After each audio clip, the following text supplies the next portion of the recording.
Aku Maura. Dan aku Fani. Nah, episode kemarin kan kita udah kepoin skripsi dari POV mahasiswa nih. Nah, di episode kali ini kita akan kepoin skripsi dari POV dosen. Yuk kita kepoin bareng di Kedos. Kepoin dosen akuntansi. Oke Pak Arif, perkenalkan nama saya Maura. Kali ini saya mau tanya-tanya nih Pak tentang skripsi mahasiswa. Sebelumnya boleh perkenalan diri terlebih dahulu. Oke, terima kasih. Assalamualaikum warahmatullahi wabarakatuh. Saya Ari Hidayatullah, saya dosen LB di jurusan akuntansi, fakultas ekonomi dan bisnis. Selamat pagi Bu, boleh memperkenalkan diri terlebih dahulu? Saya Neneng dari akuntansi. Apa kabar? Baik. Ibu baik, alhamdulillah. Menurut Bapak, hal apa yang paling penting untuk dipahami mahasiswa sebelum mereka mulai menyusun skripsi? Oke, hal yang penting yang harus dipahami mahasiswa dalam menyusun skripsi adalah yang pertama, mahasiswa harus memiliki paradigma bahwa skripsi itu merupakan proses belajar. Jadi bukan merupakan proyek atau proyek akhir dalam mahasiswa. Nah, selain itu, mahasiswa juga harus memahami inti dari skripsi. Jadi inti dari skripsi itu merupakan bagaimana nantinya mahasiswa itu mampu melatih diri untuk berpikir secara kritis, logis, dan secara ilmiah. Nah, selain itu, mahasiswa juga dengan adanya skripsi itu juga membantu mahasiswa dalam melakukan penyelesaian masalah secara sistematis. Jadi intinya pentingnya dengan pedoman awal saat kita mulai skripsi, yang pertama adalah bagaimana kita nantinya itu bisa memahami proses, ya kan? Dan seterusnya dengan adanya proses awal tersebut kita mampu menyelesaikan tugas skripsi itu dengan target yang sudah kita tentukan. Oke, sebelum menyusun skripsi ya. Ya. Ini sepertinya memang skripsi itu tak jadi momok gitu ya bagi mahasiswa ya. Sebenarnya kalau kuncinya sih, keywordnya itu kalau kalian mau skripsi yang pastinya adalah rajin baca, itu aja kuncinya. Karena kalau skripsi itu kan kita dituntut menulis ya. Kalau kita menulis tanpa kita banyak-banyak membaca, saya yakin itu nggak bisa. Jadi kita akan bisa menulis kalau rajin baca. Coba deh perhatikan, pasti para penulis itu pasti mereka tuh daya bacanya tinggi. Jadi kalau kalian mau nyusun skripsi tiba-tiba di semester 7 gitu ya, tanpa pernah baca terus mau nyusun, terus langsung ya, karena sekarang kita sudah dimudahkan dengan berbagai perkembangan teknologi gitu ya, terus langsung minta bantuan AI, tapi pasti kelihatan orang yang sering baca dan kemudian menulisnya dengan kemampuannya gitu, dengan yang dibantu AI pasti kelihatan ya. Jadi ya itu kuncinya, baca. Untuk bacanya ini bisa dari apa aja, gimana? Membaca itu dari banyak hal ya. Ketika kita belajar menulis, termasuk ketika membaca surat kabar itu, koran itu kita bisa mempelajari selingkungnya istilahnya. Nah, kalau teman-teman ini mau skripsi, karena kan kita harus publikasi ilmiah ya namanya. Kalau publikasi ilmiah ya berarti ya perbanyak baca dari sumber-sumber jurnal-jurnal ilmiah yang kredibel ya. Itu ya mungkin bisa, misalnya kalau awal-awal mungkin 1 bulan kita baca satu dulu, dipelajari, seperti ini mereka menyampaikan apa, misalnya fenomenanya, bagaimana mereka meyakinkan ke pembaca itu, di latar belakangnya itu pentingnya riset itu atau fenomena itu sekarang kayak gini ya. Karena yang banyak dilupakan oleh mahasiswa, mohon maaf ya mahasiswa gitu, ketika awal belajar menulis itu adalah menyampaikan kenapa kok risetnya itu jadi penting dan layak untuk dibaca setidaknya. Ya, di latar belakang itu adalah apa istilahnya ya, kunci utama. Nah, di latar belakang itu yang kita harus pintar-pintar untuk menyampaikan apa sih yang mau kita teliti, tujuannya apa. Untuk pertanyaan kedua, kalau dari kacamata Ibu, idealnya mahasiswa itu mulai mengenal dunia penelitian itu dari semester berapa sih Ibu? Terus apakah cukup kalau mereka itu baru mengenal mulai semester 6? Baik, enggak ya, saya kira mulai dari awal pun, bahkan ketika adik-adik mungkin dulu di sekolah gitu ya, itu harusnya sudah familiar dengan tulisan ilmiah ya. Jadi kalau sekarang sudah menjadi mahasiswa ya mulai dari semester 1 itu harus sudah apa ya istilahnya ya, kepo ya apa ya, pengen tahu, harus keingintahuannya itu harus sudah muncul ya. Apa sih yang menjadi fenomena yang recently gitu ya, apa sih yang banyak diteliti sekarang, apa yang menjadi banyak perhatian di bidang kita itu apa gitu. Itu mulai dari semester awal, dan kalau bisa adik-adik ini, nah ini dosen-dosen kan ada kewajiban untuk melakukan riset ya, itu bisa menjadi ininya apa, bagian dari timnya dosen untuk belajar melakukan riset. Nah dari awal itu deketin aja dosen-dosen itu, ya. Pasti semua dosen itu harus melakukan riset. Nah, dari awal itu sudah mulai ikut, nanti jadi nggak kaget ya, apa sih yang harus dilakukan, karena seringkali ada banyak riset yang sepertinya bagus secara konseptual, tapi kemudian mandek gara-gara ketika terjun di lapangan mencari data ternyata kesulitan ya, sehingga kita harus familiar dengan apa yang mau kita teliti. Kalau menurut saya pribadi ya, saya juga akan pengalaman semenjak saya jadi mahasiswa. Kalau menurut saya ya sejak awal kuliah atau minimal itu semester 3 atau semester 4, pada saat mahasiswa mendapatkan metode penelitian. Lah jadi dengan mulai awal kita sudah memiliki plan rencana studi, otomatis dengan pengenalan metode penelitian pada perkuliahan, harapannya apa? Mahasiswa mulai mulai belajar membaca jurnal, membaca artikel gitu kan. Terus memahami penulisan artikel secara ilmiah. Nah selain itu saran saya dalam nantinya itu mahasiswa dalam melakukan penulisan skripsi ya kan, atau tugas akhir, saran saya adalah gunakanlah topik ya kan yang sesuai dengan minat dan keahlian kalian. Oke. Untuk selanjutnya, banyak mahasiswa bingung nentuin topik karena takut nggak layak atau nggak cukup keren. Menurut Bapak, seberapa penting sih memilih topik yang relatable dan sesuai minat pribadi? Oke, ini seperti yang saya singgung barusan ya. Jadi menentukan topik yang sesuai dengan minat kita itu adalah sangat penting. Karena apa? Karena kalau kalian nantinya itu menulis skripsi sesuai dengan topik atau minat atau bakat kalian, otomatis yang pertama adalah membuat kalian itu nyaman yang pertama. Yang kedua adalah membuat kalian itu tidak merasa terbebani, dan membuat kalian itu lebih sabar dalam menghadapi kendala-kendala.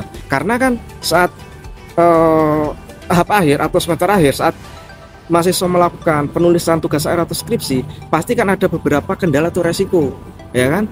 Nah makanya dengan istilahnya topik yang sudah kita angkat ya kan benar-benar menjadi background kita, menjadi keahlian kita, otomatis ya kita nantinya tuh bisa menyelesaikan secara pemikiran kita secara logis tersebut.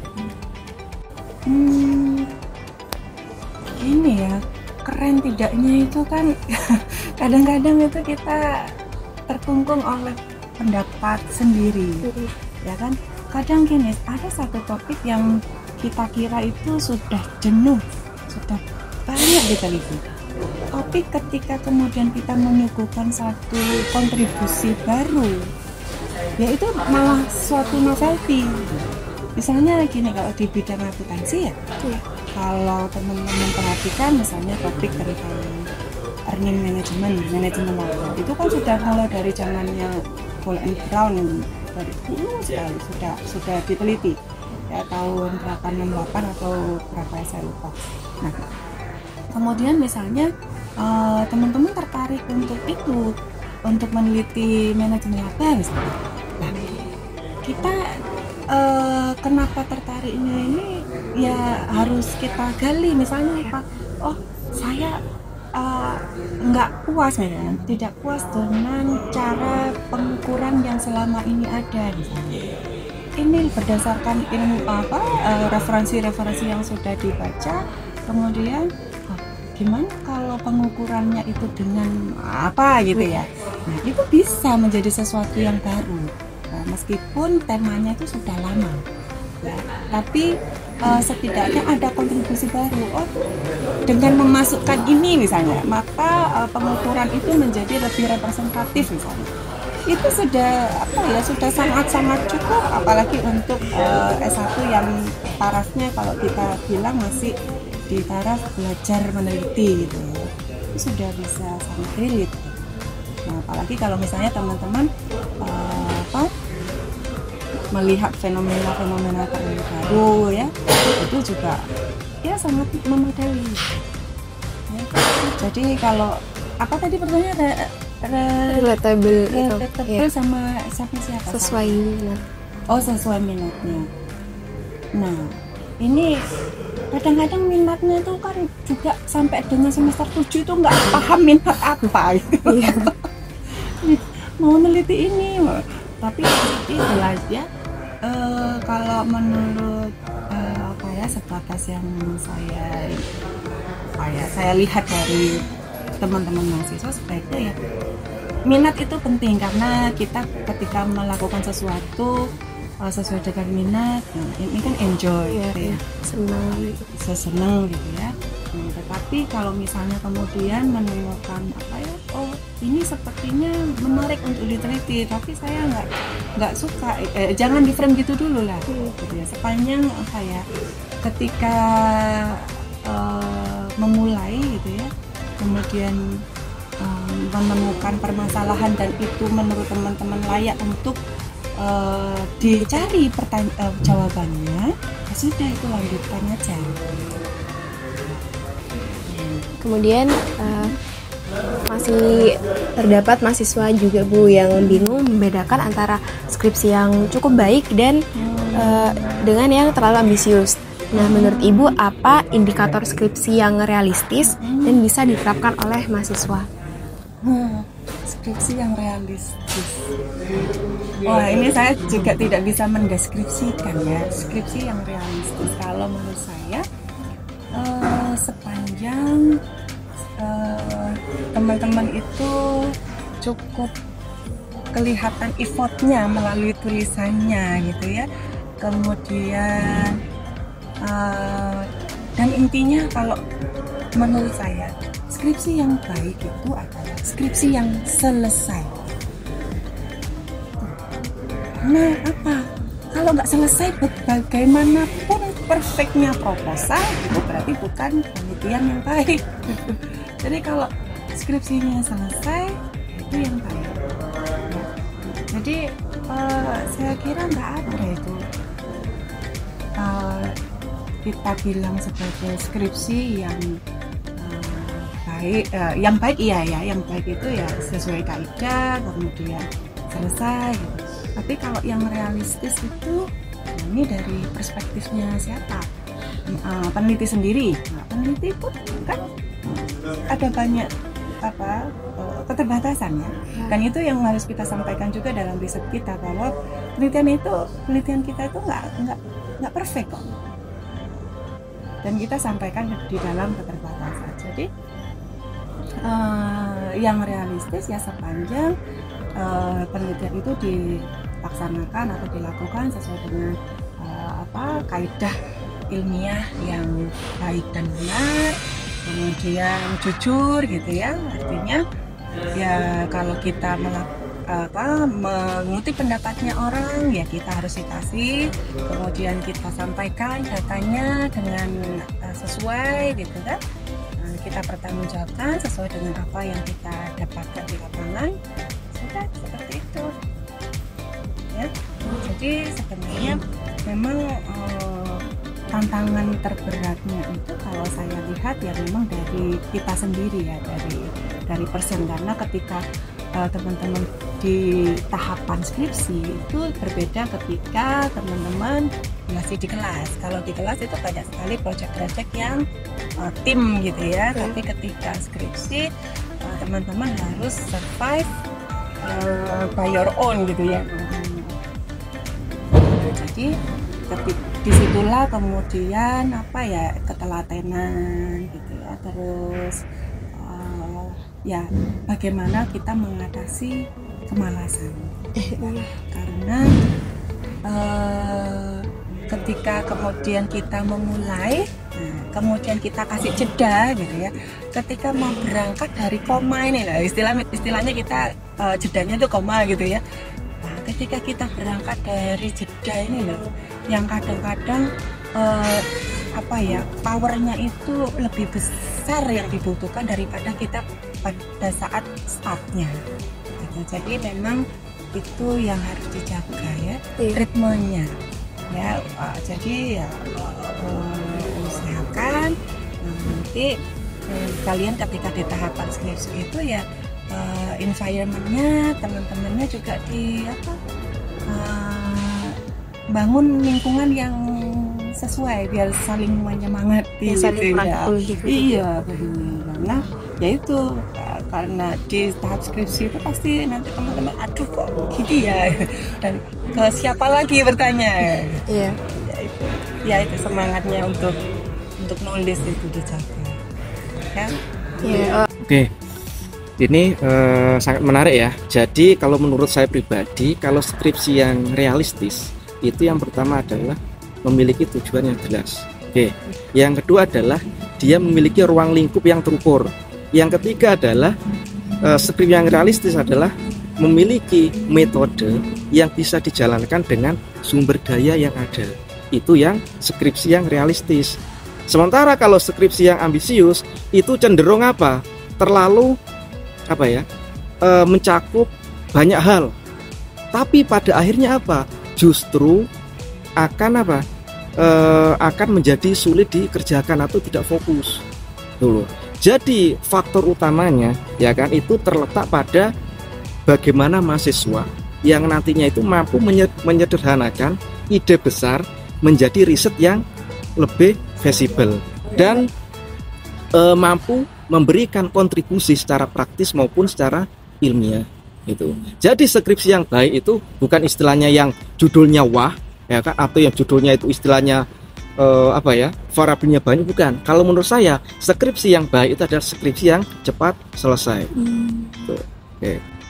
Untuk pertanyaan terakhir, adakah harapan atau pesan dari Bapak untuk mahasiswa agar tidak menjadikan skripsi sebagai beban tapi sebagai proses belajar? Oke, ini cukup menarik juga ya, karena kan kebanyakan mahasiswa ini sekarang kalau di awal semester dia itu kecepatannya full, ya kan. Tetapi kalau saat di akhir semester, nah dia mulai kendor, ya kan. Jadi saran saya adalah anggaplah skripsi itu sebagai apa? Proses belajar kita. Jangan anggap skripsi itu sebagai apa? Beban hidup atau beban kuliah kita. Jangan. Karena di dalam skripsi ya kan ya, selain kita itu belajar bagaimana nantinya kita belajar pemecahan masalah ya kan, kita juga dituntut belajar untuk apa? Untuk bisa berpikir secara kritis dan berpikir secara logis. Terus poin yang berikutnya adalah kalau kita sudah menganggap istilahnya skripsi itu sebagai istilahnya proses belajar kita, lah otomatis ya kita bisa menjalankan secara enjoy dan nyaman. Tetapi kalau sudah menjadi beban, apalagi terlalu dibuat baper untuk pada mahasiswa, akan berdampak kepada apa? Kepada kelanjutan penulisan skripsi yang mahasiswa lakukan. Oke, nah pesan terakhir ya kan, ingin saya sampaikan kepada mahasiswa akhir atau seluruh mahasiswa terkait tentang tugas akhir atau tentang skripsi ya kan. Orang sukses itu memahami proses, tetapi orang gagal itu banyak protes. Nah, kita bisa melihat kesuksesan orang lain ya. Kita bisa melihat kesuksesan orang lain. Dan yang perlu saya sampaikan kepada teman-teman semua, kalau kita melihat kesuksesan orang lain atau kita melihat orang lain sukses, yang dilihat jangan kesuksesannya, tapi lihatlah prosesnya, kan? Karena orang sukses itu melalui banyak proses, bukan melalui banyak protes. Nah, itulah alasan kenapa keringat itu asin. Tahu kenapa? Karena dalam perjuangan tidak ada yang manis. Oke, terima kasih. Terima kasih ya Bapak. Oke, siap. Ya gini, kalau tidak dianggap sebagai beban ya, tapi memang sulit. Memang sudah, kalau menurut saya ya itu adalah skripsi itu adalah bagian dari tanggung jawab proses atau tanggung jawab keputusan yang sudah teman-teman ambil dari awal gitu ya, karena dan itu proses apa ya, dan tanggung jawab itu harus kita penuhi karena dari awal kan teman-teman sudah komitmen mau apa dan diberi kesempatan, diberi anugerah bisa kuliah gitu ya. Nah, kemudian dari awal juga sudah tahu bahwa misalnya di program kita gitu ya, terakhir itu ada kewajiban untuk menulis skripsi. Jadi bagaimanapun teman-teman harus siap dengan itu. Bagaimana menata kesiapannya itu ya dari awal itu ya. Dari awal coba familiarkan, biasakan dengan membaca atau setidaknya coba menulis gitu. Dikit-dikit itu belajar menulis, karena memang kalau ya kita tahu sendiri ya, kalau kita kan kekurangannya memang di literasi gitu ya.